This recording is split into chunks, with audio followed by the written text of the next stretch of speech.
Hola chiquillos, ¿cómo están? Espero que se encuentren muy bien, que estas 2 semanas que tuvieron sin clase hayan podido descansar un poquito o ponerse al día con las cosas que debían y que toda su familia esté muy sana y a salvo. Bueno, en la clase de hoy, del 22 de junio, vamos a revisar un contenido nuevo. Ya vamos a dejar atrás lo que estábamos viendo de poesía. Tenemos que tratar de ir avanzando un poquito más rápido, ya que en este formato se avanza un poco más lento, ¿cierto? Así que vamos a ir avanzando y saltándonos algunas actividades, ya que o si no nos demoraríamos demasiado. Bueno, en la clase de hoy vamos a ver los textos informativos. Ya hemos visto algo de esto en años anteriores, pero no está de más repasarlo. ¿Qué son los textos informativos? ¿Ya? Son textos escritos, ¿cierto?, que tienen por función principal entregar información como lo dice su nombre. ¿Ya? Pero lo importante es que esta información que se entrega sea objetiva. ¿Qué quiere decir que sea objetiva? Que no debe estar manchada o atravesada por opiniones personales de quien la escribe. ¿Ya? Entonces, si yo quiero escribir un texto informativo, debo intentar ser lo más objetiva posible, tratar de no entregar mi opinión, sino que buscar información y entregarla sin subjetividad. ¿Ya? ¿Qué tipos de textos son informativos? De los que más conocemos. Las noticias deberían ser informativas. ¿Ya? Las noticias entregan información sobre eventos actuales e importantes para un grupo de personas. ¿Ya? Eso es lo que la diferencia de otros textos informativos, que entregan información, pero tiene que ser sobre eventos actuales y que sean de importancia para la población que lo va a leer. ¿Ya? Las noticias deberían ser objetivas siempre, no siempre lo son, eso lo vamos a ir viendo más adelante en otros cursos. Pero por ahora hay que pensarlos como textos informativos objetivos. Los artículos informativos también son textos informativos, obviamente, por como lo dice su nombre, y estos se dedican a informar sobre cualquier tema a los lectores. Las infografías las vimos el año pasado, ustedes hicieron algunas incluso, sobre animales, ¿cierto? Que entregan información en un formato visual, ¿ya? Van acompañados de imágenes y se estructuran de una forma donde las imágenes son lo más importante. Entonces, el año pasado, por ejemplo, ustedes hicieron de un puma, por ejemplo, lo ponen al medio y van poniendo detalles de cómo es su hábitat, sus características principales, etc. Se puede hacer infografías de cualquier cosa, pero para que recuerden las que hicimos el año pasado. Y un informe también debería ser un texto informativo que busca hacer un reporte sobre algún tema investigado. En esta unidad en particular nos vamos a fijar en los artículos informativos, ¿ya? Vamos a hablar principalmente sobre ellos. ¿Cuáles son las principales características de estos artículos? ¿Ya? Se publican principalmente en revistas, diarios, enciclopedias o en textos de estudio. Por ejemplo, en su libro de historia o de ciencia van a ver artículos informativos sobre distintas temáticas. En sociedad, por ejemplo, puede ser sobre una guerra o sobre algún personaje histórico. En naturaleza puede ser sobre alguna planta, sobre el aparato digestivo, qué sé yo. ¿Ya? Es importante que el lenguaje que se utiliza en este tipo de artículos sea objetivo también y formal. ¿Ya? No se escribe uno con un lenguaje coloquial como hablándole a un amigo, sino que debe escribirse en un lenguaje formal y objetivo, no decir me gusta esto o no me gusta esto. De hecho, casi nunca se habla de yo. Ya yo no escribo, yo investigué sobre este tema, sino que se habla como en tercera persona y formalmente. Y este lenguaje también debe demostrar conocimiento sobre el tema tratado. Entonces, ojalá usar tecnicismos también sobre lo que vaya a hablar. ¿Qué temas se ven en este tipo de artículos? Se puede hablar sobre cualquier tema, temas muy variados. Puede ser sobre vegetación, sobre animales, sobre tecnología, sobre historia, sobre algún personaje famoso, sobre música, lo que a ustedes se les pueda ocurrir, sobre cualquier tema, mientras sea una información detallada y objetiva sobre ese tema. y no opiniones personales. Y el autor o autora, ¿cómo debe ser? Debe ser una persona que conoce sobre el tema del que está hablando, ¿ya? Uno no escribe un artículo informativo sobre un tema del que no tiene mucha información. La gracia es entregar la mayor cantidad de información posible, por lo tanto, se espera que la persona que lo escriba sea un experto sobre el tema. ¿Y cuál es la estructura? Es la misma estructura de muchos textos, ¿ya? Primero va un título, que debe ser breve y resumir el contenido del artículo. Entonces uno apenas lo lee, el título debe saber de qué te va a hablar. No puede ser un título extraño o que no se entienda. Tiene que ser muy claro y resumir el contenido del texto. Después viene una introducción, que es el primer párrafo, ¿ya? Y que debe presentar el tema definiendo a grandes rasgos de qué se va a tratar. Entonces, por ejemplo, si yo escribo un artículo informativo sobre los gatos, digo de título, los gatos mejores amigos del hombre. Introducción. Los gatos son felinos, ¿cierto?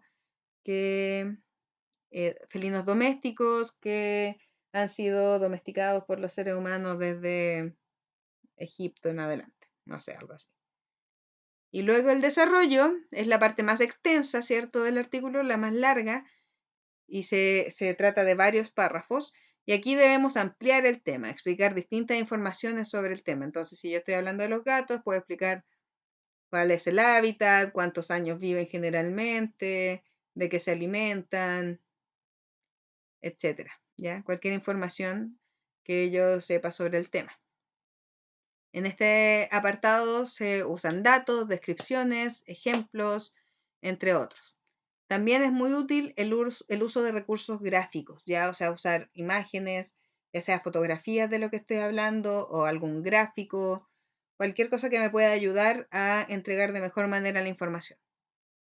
Y finalmente viene el cierre, que es el último párrafo de estos artículos y donde se plantea una conclusión o se destaca lo aprendido a lo largo del artículo.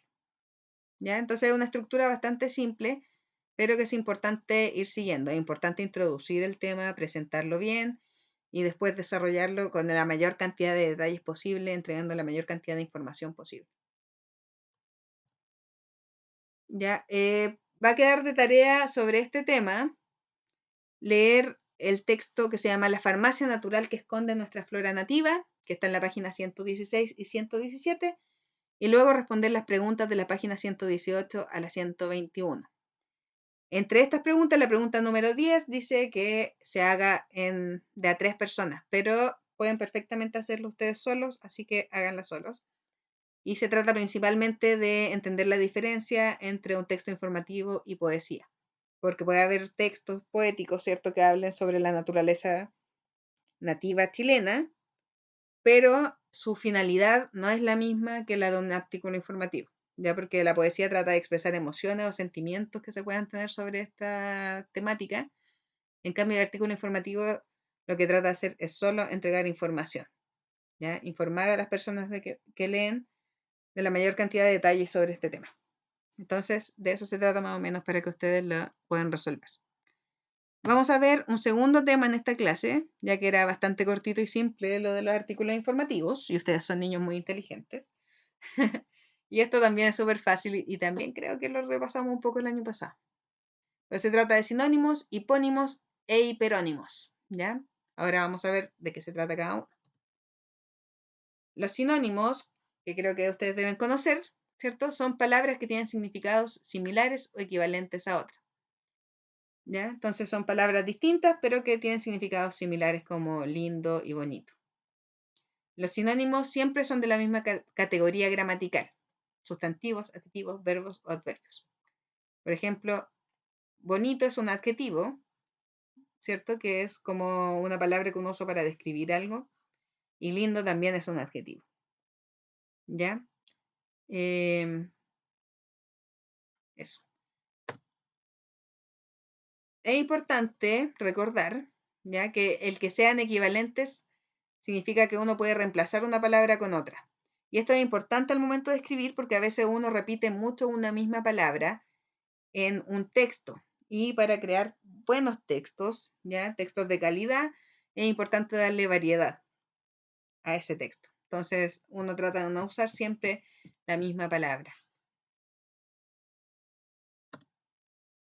Un ejemplo, con esta letra cuando lo agrando se pone así, pero hoy es un hermoso día, puedes decir hoy es un bello día, hoy es un lindo día, hoy es un precioso día.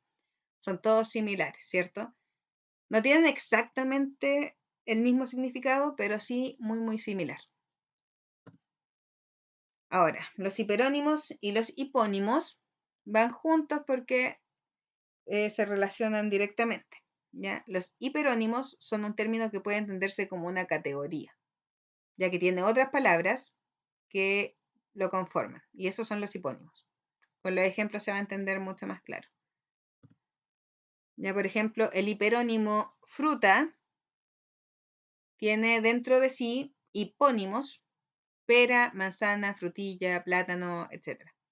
Ya, entonces, hiperónimo, si se dan cuenta ya la palabra dice hiper, que es algo más grande, es una palabra que tiene dentro de sí otras palabras más pequeñas, que son los hipónimos.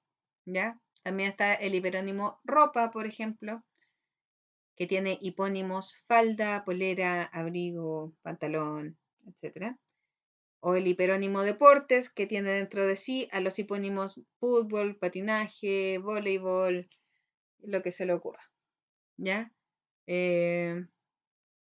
Así hay muchos ejemplos. Mueble, por ejemplo. Hiperónimo mueble, hipónimo silla, mesa, closet, etc. ¿Ya? Entonces es bastante simple los conceptos. Espero que les queden bien claros. Si no, obviamente ustedes me preguntan. Y deben realizar también esta otra actividad. Les dejé hartas tareas esta semana. Lo siento, pero tenemos que ir avanzando. Que aparecen en la página 36 y 37, pero del cuaderno de actividades. Ya, aquí no lo puse, pero es el cuaderno de actividades. Así que eso, espero que me las estén mandando para ver si entendieron o no. Y recuerden ir leyendo el libro que les toca este mes, ya que es Dedo Mágico. No puede ser el libro del año pasado, se me confunden con los otros cursos. Pero bueno, eso. Lo mandé al correo de todas maneras el libro que toca este mes. Así que eso, chiquillos, espero que estén muy bien. Cuídense mucho. El pequeño vampiro es bastante largo el libro, así que, o sea, en comparación a otros, es medio largo, así que traten de irlo leyendo. Em, Eso, cuídense mucho, traten de no salir de sus casas o de donde estén. Esta semana está especialmente pesado el virus, así que cuídense mucho, que no quiero que les pase nada. Un gran abrazo, los quiero y espero verlos pronto. Chao.